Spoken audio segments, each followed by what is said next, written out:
So, where does the book of Ecclesiastes actually come from? Well, don't have in your mind the idea of some ivory tower philosopher sitting in his armchair pondering the meaning of life in splendid isolation, unencumbered by the struggle of living life in the real world. That's not at all where the book of Ecclesiastes comes from. Ecclesiastes was written by Solomon. He tells us that in the opening lines of the book.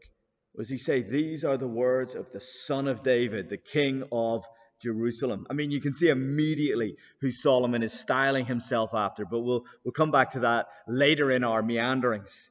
No, you see, this Ecclesiastes is a book written by an old man.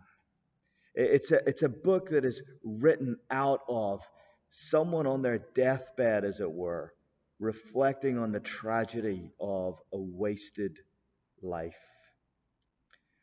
Solomon was a guy who literally had it all. He was like this one man superpower. He stood in a place that allowed him to shape culture, to rewrite history, build a kingdom, to lead the nations of the world.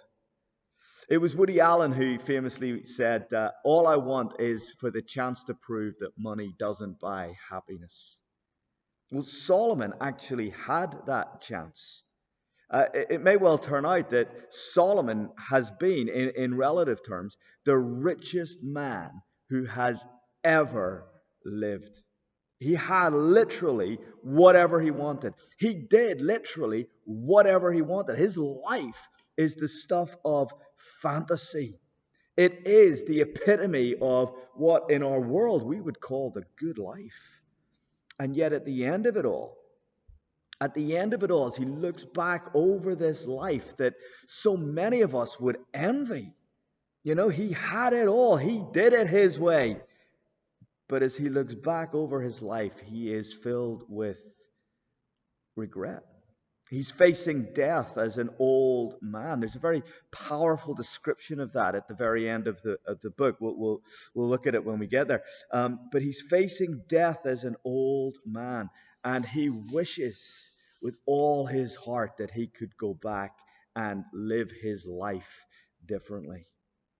Ecclesiastes it's an act of public repentance. It's someone standing up and saying, I did this wrong. I mean, what a horrible prospect to get to the winter of our years and to look back and to think, oh man, I've wasted it. I've failed at life. Everything that I have spent my life pursuing, it's been a mistake. And Solomon offers us his remorse and his repentance in the hope that we might learn through his mistakes. Like, he wants to show us what he did. He wants to show us why that was such a tragedy of a life. He wants to show us the futility and the pointlessness of the life he's lived and the decisions that he has made. I think somebody famously said the problem with becoming wise is that you realize what a fool you have been. Solomon comes to the end of life and realizes that the perspective that you have when you stand on the edge of your grave is very different from the perspective that's characterized you all the time that you've been in the arena of life. See, when we're in the midst of it all, we just so easily assume that tomorrow will be the same as today. All the tomorrows will be the same as today. What we don't get done today, we can do tomorrow. But as the brother of Jesus warns us, you don't even know what will happen tomorrow. What is your life? You are a mist that appears for a little while and then vanishes. And the question that Ecclesiastes is asking us is, when our life is vanishing, when the mist is dissipating, will we say like Solomon, I wasted it? Or will we get to the end knowing that we have lived a good life, that we have lived life as it was meant? to be lived. For Solomon, he realizes it's too late for him, but he hopes it's not too late for us. Ecclesiastes isn't some kind of self-indulgent lament.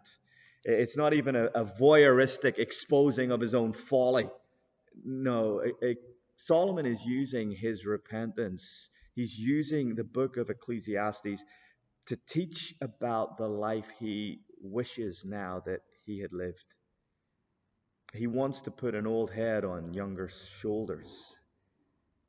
And as he does so, he wants to be restored to meaning, reconciled to meaning, to the meaning of life.